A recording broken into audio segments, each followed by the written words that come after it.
राज्य के बारे में उनकी इस मीटिंग को देखेंगे। तो 28 साल से कर क्या रहे थे? लोगों का ध्यान देने के लिए ही लोगों ने भाजपा को इतने वर्षों से वोट किया है।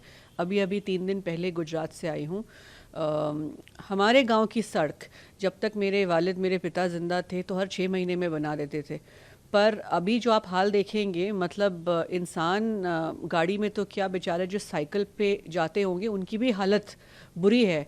तो सीएम आज जो ये बयानबाजी कर रहे हैं, मैं पूछना चाहती हूँ कि आपकी सरकार 28 साल से कर क्या रही है गुजरात में?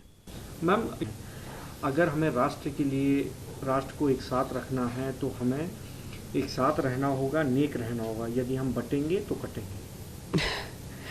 देखिए, बहुत ही भारी स्टेटमेंट दिया है, पर बांटने का और काटने का तो काम आप ही कर रहे हैं। और आज आप यही बात और यही हम लोगों को कहने की कोशिश करें। क्योंकि आपकी क्या सीटें कम हो गई हैं, अब आपको सबका साथ चाहिए। बोलते तो आए थे आप सबका साथ सबका विकास, पर बुलडोज़र तो आप एक तरफा ही चला रहे हैं। तो ये आपको बोलने पे शोभा नहीं देता, क्योंकि बांट भी आप रहे हैं और काट भी आप रहे हैं।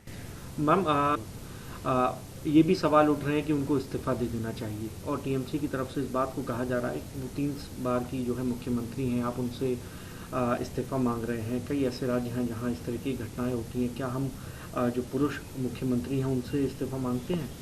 देखिए, इस्तीफ़ा मांगने का ये जो ब्लेम गेम चल रहा है, इसमें एक बहुत ही बड़ा जो विमेन सेफ्टी का मुद्दा है ना, वो कहीं ना कहीं भटक जाता है।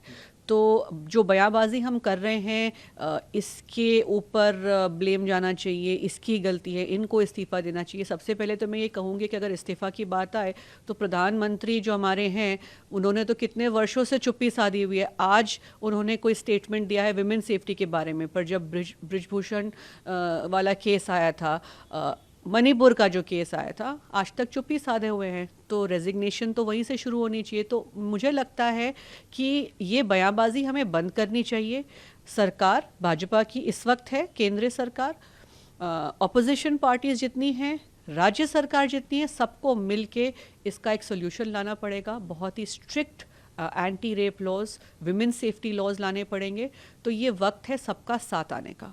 मैम, एक आखिरी सवाल लिस्ट निकाल दी है, लेकिन ये देखा गया कि जम्मू के बीजेपी ऑफिस में उनके बहुत सारे वर्कर्स जो हैं वो नाराज़ थे, उनके खिलाफ जो है स्लोगन रेज कर रहे थे। आपको लगता है कि मुश्किल है जम्मू कश्मीर में बीजेपी के लिए वहाँ जीत पाना इस हालात में, जब उनके कार्यकर्ता ही खुश नहीं हैं? देखिए, जम्मू कश्मीर में ही नहीं, आप पूरे देश में अगर देखेंगे तो भाजपा कर क्या रही है, कांग्रेस से और दूसरी पार्टियों से ही लोग लाके अपनी पार्टी में भर रही है। तो जाहिर है कि जो कार्यकर्ता भाजपा के हैं, इतने वर्षों से काम कर रहे हैं, मेहनत कर रहे हैं, कहीं ना कहीं उनको तो लगेगा कि हमारी जगह दे दी जा रही है बाकी पार्टियों के कार्यकर्ताओं को। तो बिल्कुल, ये तो अभी शुरुआत है, अंदर अंदर इनकी फूट शुरू हुई है। आगे आगे देखिए होता है क्या। वजह से इतनी कंट्रोवर्सी बढ़ी कि अब बीजेपी को एक क्लैरिफिकेशन देना पड़ा है, और उनके स्टेटमेंट्स को जो है बोला है कि हम उनके बात से सहमत नहीं हैं। साथ ही उनको एक हिदायत भी दी गई है कि इस तरीके की बातें करने से बचें। आप कैसे उनके स्टेटमेंट को और बीजेपी क्लैरिफिकेशन को देख रहे हैं? देखिए, बीजेपी को शायद ये समझ नहीं थी जब उन्होंने कंगना जी को टिकट दी, पर आगे आगे देखिए उनकी सरदर्दी कैसे बढ़ाती है। उनको आदत है फालतू बयानबाजी करने की, और इस तरह का इनसेंसिटिव स्टेटमेंट, ख़ास करके हमारे देश के किसानों के लिए जो सड़क पे उतरे थे और प्रोटेस्ट कर रहे थे, उसको इतनी इनसेंसिटिवली लेना और उसके बारे में इतनी लूजली बात करना, तो ये बिल्कुल शर्मनाक बात है। पर ये बीजेपी ने बीज बोया है, तो वही संभालें अब। For exclusive and insightful videos, subscribe to our new channel ABP Live Premium.